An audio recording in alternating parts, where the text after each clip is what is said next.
Welcome back to another Talonclaw Let's Play. This is Getting Over It with Bennett Foddy. I have heard a lot about this game. I've seen it played, watched Markiplier play it, and it looks suitably difficult and hard. The noise is also rather loud. I think I'm just going to turn that down a wee bit. Yes. And effectively you are a guy in a cauldron with a hammer, and you have to climb to the top of this mountain or over all these obstacles. Looks very difficult. I have played it for 5-10 minutes just to get a feel for the controls, which are not going to help me whatsoever. I have had no advantage from having that little bit of playtime. So I'm going to start a new game and go from the start. Obviously this will be a compacted video to show kind of the struggles, I suppose. I will be endeavouring to continue to play this over time until I complete it. So I have no idea how many parts or how long it will take, but bear with me. I have been known to have a little bit of a temperament on some games that are frustrating or that have janky controls, and this game has all of that as I understand it, so I guess we'll just see how it plays out.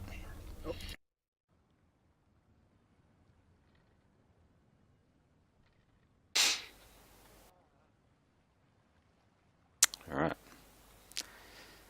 so here we go. It's just mouse controller or trackpad, but I'm doing it with the mouse. And we just need to... Now that circle you see, as I understand it, like above the hammer there, that is where my mouse goes. That is the only control I have. Try and...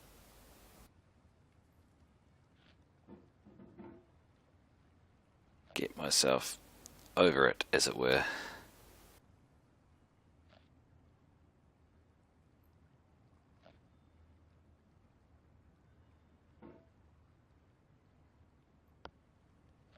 Ugh.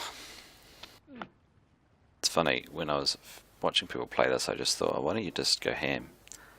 No, just keep going. Because sometimes that seems to work for people, but when you actually start playing it, you realise that the controls are not nearly as... more intense than starting over. If you deleted your homework the day before it was due, as I have, or if you left your wallet at home and you have to go back after spending an hour in the commute. If you won some money at the casino and then put all your winnings on red, but it came up... Thanks, Bennett. The controls are nowhere near as good as you think they might be, or as easy as you think they are just by watching it. If you won an argument with a friend and then later discovered that they just returned to their original view, starting over is harder than starting up. If you're not ready for that, like if you've already had a bad day, then what you're about to go through might be too much. Feel free to go away and come back. I'll be here. No. Alright, thanks for coming with me on this trip. I understand if you have to take a break. Son of a bitch. Just find a safe place to stop and quit the game. And don't worry, I'll save your progress, always. Even your mistakes. Bennett. This game is a homage to a free game that came out in 2002, titled Sexy Hiking. The author of that game was Jazuo, a mysterious Czech designer who was known at the time as the father of B games. And B games are rough assemblages of found objects. Designers slap them together very quickly and freely, and they're often too rough and unfriendly to gain much of a following. They're built more for the joy of building them than as polished products. Oh, come on, get me the hell over it. Alright, okay, that'll do, I'll take that. Oh, Jesus Christ.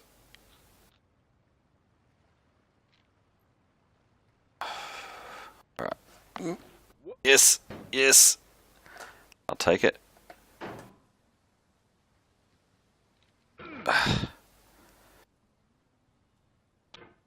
Game done, got over it? Yeah? No?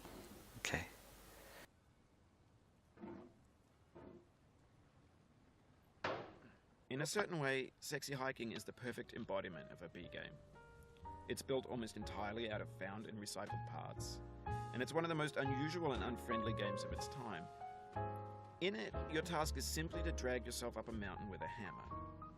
And that act of climbing, in the digital world or in real life, has certain essential properties that give the game its flavor. No. No amount of forward progress is guaranteed. Some cliffs are No. sheer and Fuck. slippery, and the player Jesus. is constantly, unremittingly in danger of falling and losing everything. Sometimes when you do just keep swinging, you make progress. But it's not the kind of progress that you easily replicate. So sometimes you'll just get up, oh Jesus, you get up on something first time and then fall.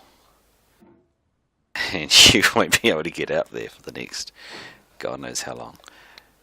Like I say, I haven't played this much at all. I've just seen other people play it, and that's kind of where I gauge my opinion so far on it. Nope. No. No.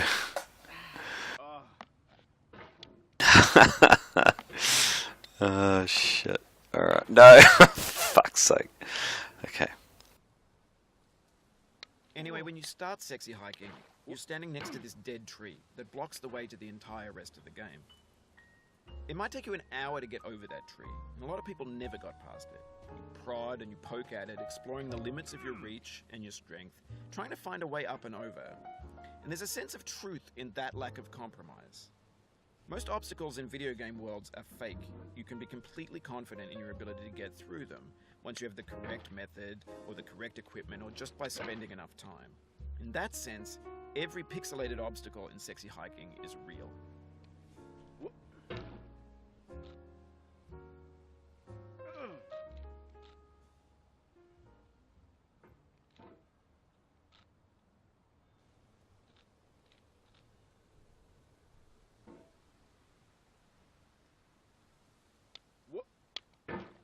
That's not what I want to do. I want to go this way.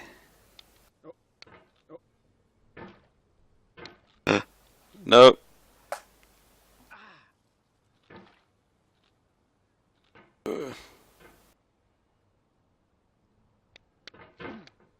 Jesus H. No.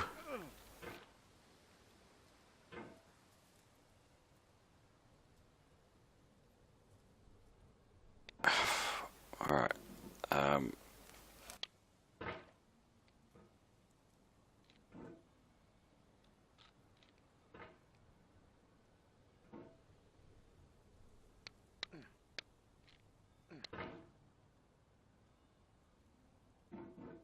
Sweet.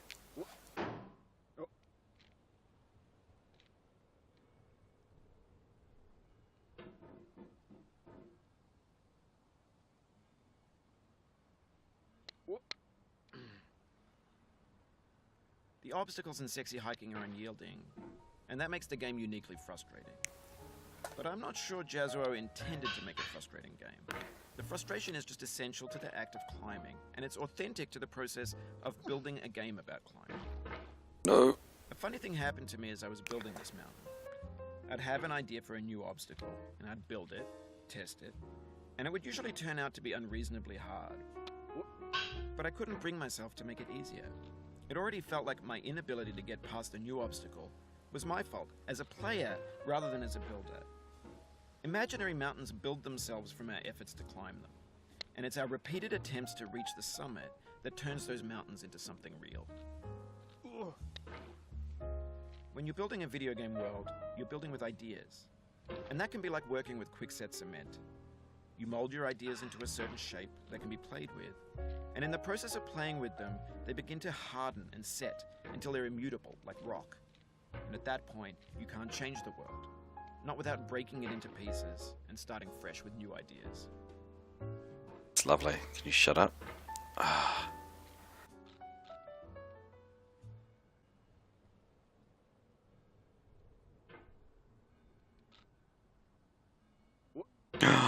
No. Oh my god, don't you even think about it. Fuck.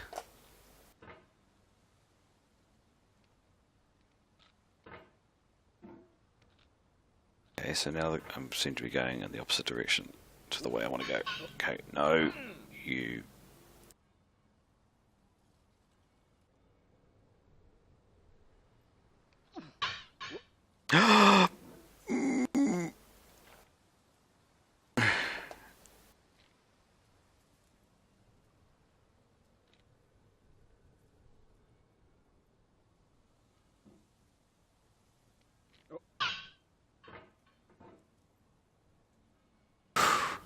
That was close. It's the act of trying to then swing your hammer to get in the position to grab onto something where you hit the wall and smash yourself off in a completely unexpected direction.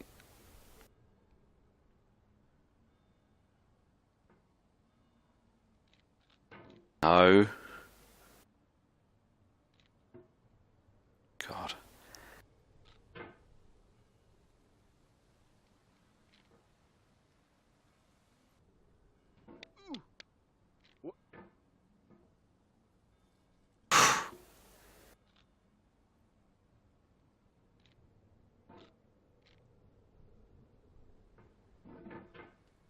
Oh my god.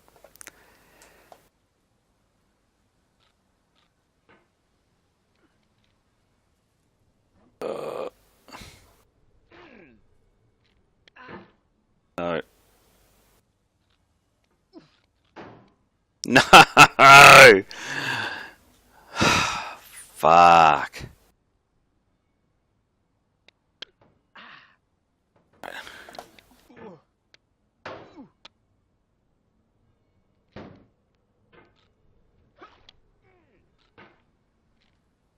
Alright.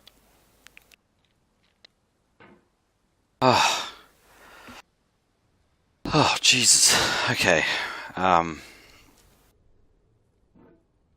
No! No!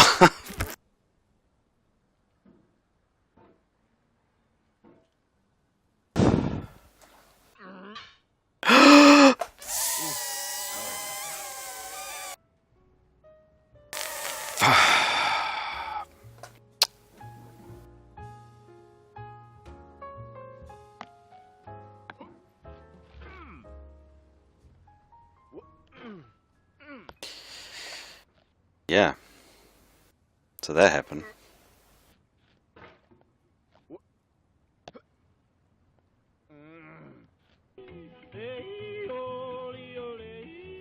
Let's see, find these soundtracks.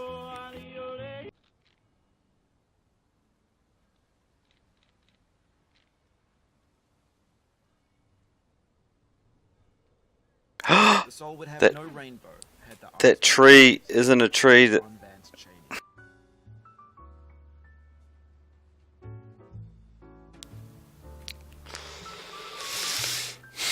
I thought that was a tree you could rest against. Fuck.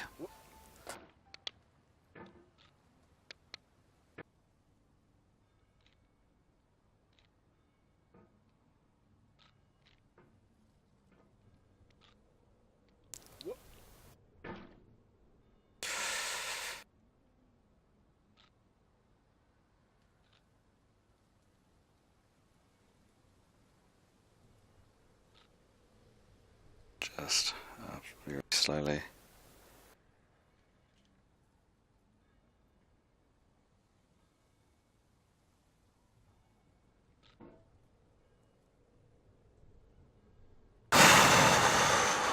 My god. Alright, okay. I think.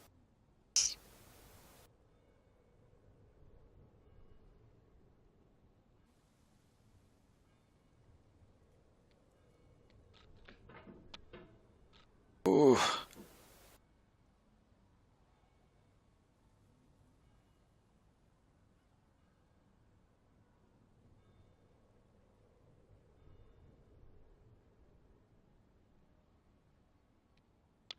For years now, people have been predicting that games would Yes! be out of prefabricated objects, bought in a store and assembled into a world. And for the most part, that hasn't happened, because the objects in the stores are trash. I don't mean they look bad or that they're badly made, although a lot of them are. I mean they're trash in the way that food becomes trash as soon as you put it in the sink. Things are made to be consumed and used in a certain context, and once the moment is gone, they transform into garbage. In the context of technology, those moments pass by in seconds. Over time, we've poured more and more refuse into this vast digital landfill that we call the internet. It now vastly outnumbers and outweighs the things that are fresh and untainted and unused. When everything around us is cultural trash, trash becomes the new medium, the lingua franca of the digital age. And you could build culture out of trash, but only trash culture. B games, B movies, B music, B philosophy.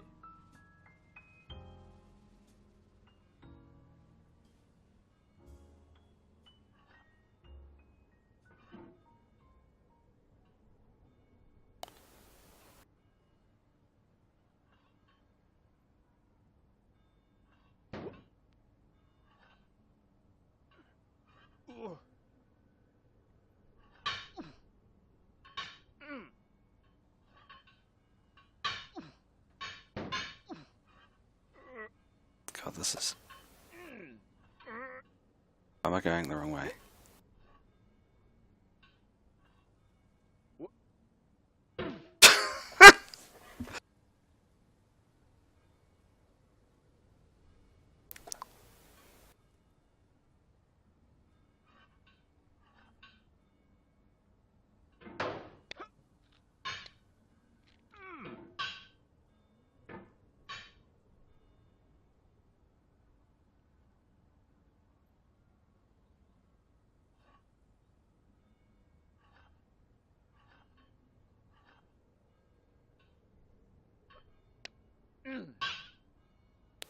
I feel with Fuck. peace.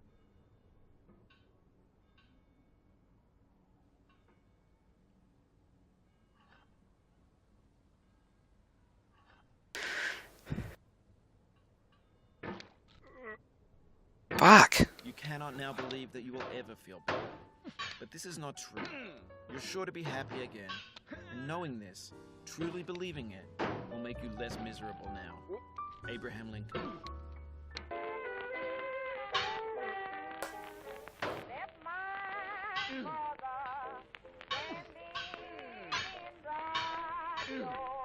Maybe this is what digital culture is. A monstrous mountain of trash, the ash heap of creativity's fountain. A landfill with everything we ever thought of in it. Grand, infinite, and unsorted.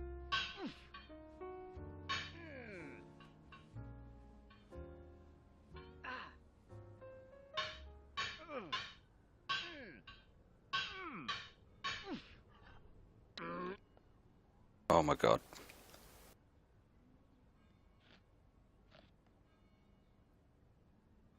This is not what I wanted.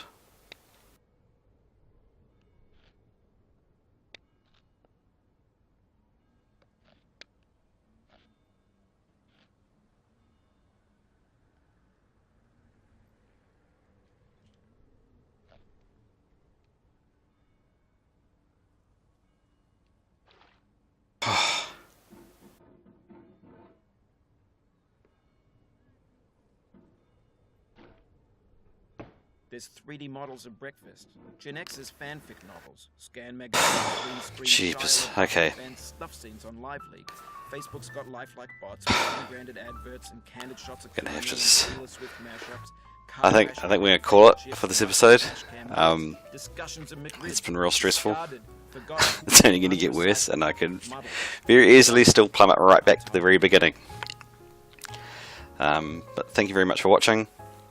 Stay tuned for the next very likely stressful episode of Getting Over It with Bennett Foddy and Talonclaw. Christ. Yeah. Thanks for watching.